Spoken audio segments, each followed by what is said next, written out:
Hi, welcome, and nice to get back. Today, I want to share about finding rest.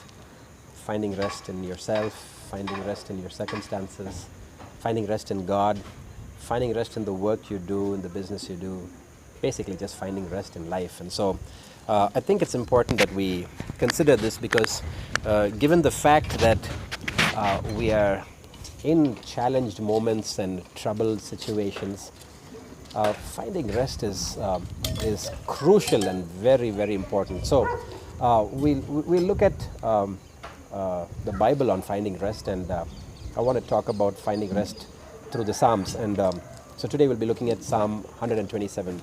It's a short psalm. So God basically helps us in understanding how important rest is in our jobs or in our work, in our projects, in the activities we do. And so it kind of gives us a little bit of understanding on what rest is and how important it is, because if we do everything in our strength and with our might and valor, we're going to find it very difficult, and honestly we won't be able to even move forward. So finding rest in God is so important. So Psalm 127, let me read. Unless the Lord builds a house, the work of the builders is wasted. Unless the Lord protects a city, guarding it with sentries will do no good. Now, it's interesting how it starts off with how important it is when God does something, when God builds it, when God protects it. Verse 2 says, "It is useless for you to work so hard from early morning until late at night, anxiously working for food to eat, for God gives rest to his loved ones." Verse 3 says, "Children are a gift from the Lord. They are a reward from him. Children born to a young man are like arrows in a warrior's hands. How joyful is the man whose quiver is full of them. He will not be put to shame when he confronts his accusers at the city gates." Now, it's Psalm 127 is interesting even as we try to understand what is finding rest. And as I said, in these troubled times, it's important that we understand how we rest while we do what we do, whether it's working or studying or just even being at home as a housewife or just taking care of the children as a husband or whatever it is. Finding, because for our mind, body, soul, and our being, rest is so important. I can't tell you enough of how important rest is, and people have actually passed out. People have actually passed away because lack of rest. Just because of a lack of rest, people have passed away. There's huge stories on why we don't do well when we don't rest. So in Psalm 127, the first verse, it says, "Unless the Lord builds a house, the work of the builders is wasted."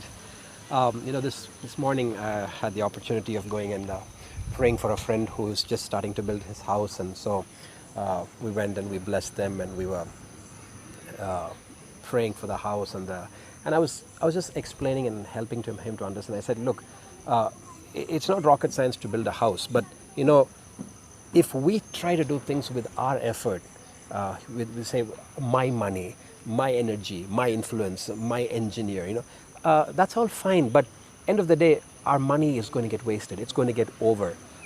People's wisdom and knowledge is going to get reduced. But when God is there, whether money is there or not there, whether engineer is there or not there, whether ideas are there or not there, the Lord is going to make things happen. And so it starts off very nice. Unless the Lord builds a house, the work of the builders is wasted. Because basically, whatever you do in your life, let me just encourage us. Whatever we do in our lives, if God is not the foundation of it, whether it's your profession, your studies, your future, your career, your business, your family, your ministry, your social work, whatever it is, when God is not the foundation of it, you are going to see things go down. I'm not cursing us, but I'm just saying that that's the truth of the matter. God is the center of everything. So just make sure that God becomes the center of our lives. He becomes the center of our houses. He becomes the center of our families. He becomes the center of our work. He becomes the center of our finances, our salaries, our possessions, our positions. And so that's basically what it's trying to help us understand in the first verse. And it goes on, the second part of that verse, it says, "Unless the Lord protects a city, guarding it with sentries will do no good. Sentries are basically like checkposts, Like, for example, the situation right now, especially in Bangalore, this whole week is a lockdown. So they're having sentries where police checkposts where they're stopping people and saying, where are you going? The Bible says, unless the Lord protects and guards our cities, putting sentries and checkposts is not going to be of use. It's so evident. Unless the Lord protects a city, guarding it with sentries will do no good, because end of the day, how many sentries can you put? How many checkposts can you put? How many police can you deploy? How many guards and how many people to police over and watch over people? It's limited, So, but unless the Lord, if the Lord guards the city, if the Lord does things for us, that's going to work. That's going to make things different, and that's going to protect us. So in verse 2 of Psalm 127, it says, "It is useless for you to work so hard from early morning until late at night, anxiously working for food to eat. For God gives rest to his loved ones." Now, it's pretty interesting because God doesn't want anybody to be lazy. The Bible very clearly says laziness is a sin, and if you don't work, don't eat. Very clear in the Bible. God doesn't love lazy people. But in verse 2 it says, "It is useless for you to work so hard from early morning until late at night." What does God mean by saying it is useless for you to work hard? And also say you have to work hard. You can't be lazy. But towards the last part of that verse, it clearly says, "For God gives rest to his loved ones." Now, working hard from early morning until late night, anxiously, and it goes on to actually specify in detail, anxiously working for food to eat. Many years back, and even recently, I love observing people. I just love observing what they do, what they think, why they do what they do. And so every time when I go out and I see people working or doing things, I keep asking myself the question, so why all this hard work? Why do we work so hard? Why do these people work so hard? At the end of the day, most people's answers, if not all, most people's answers will be, "I'm working for my stomach." I don't know if you've heard that phrase. I've heard it a lot of times. People say, "I work for my stomach." Now, that's a big topic by itself, and I think we can go on for days talking about working for the stomach. I don't think God has created us to work for our stomach, right?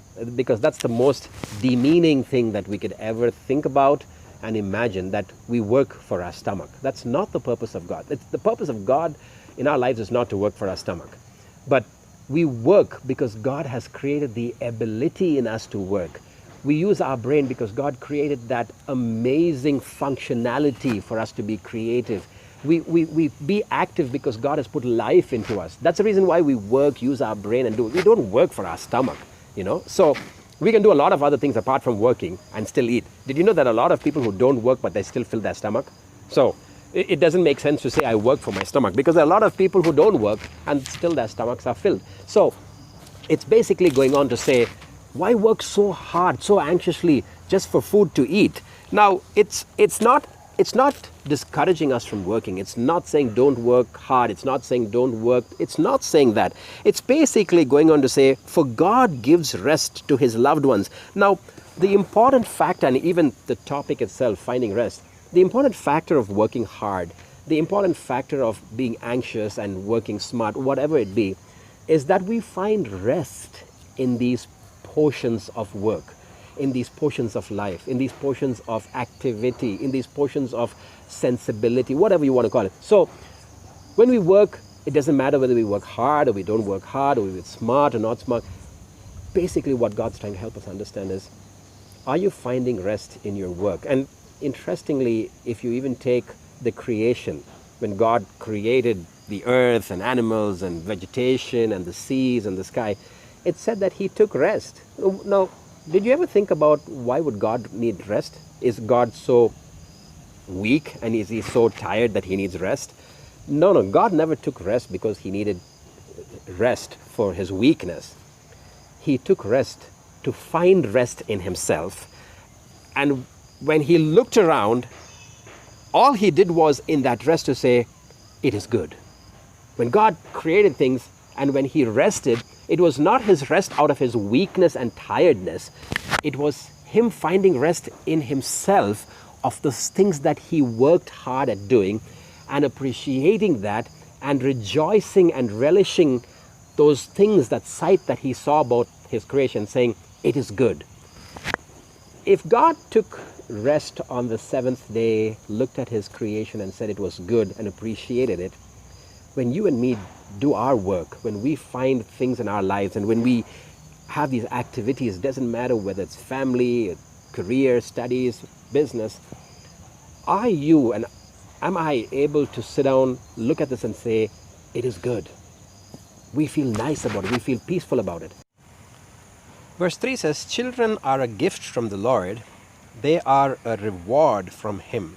Now, I think it's important that we understand the value of what God gives to us, because when God gives to us, he expects us to keep it well, have it well, teach it well, and use it well. And so, sometimes I've seen many parents sometimes curse their children. I've seen parents say bad things about them, not intentionally, but out of anger or frustration. Maybe they're not obeying. And so please just make sure, I just want to advise, please make sure that you don't curse your children, don't say bad things to your children, don't say negative things to your children.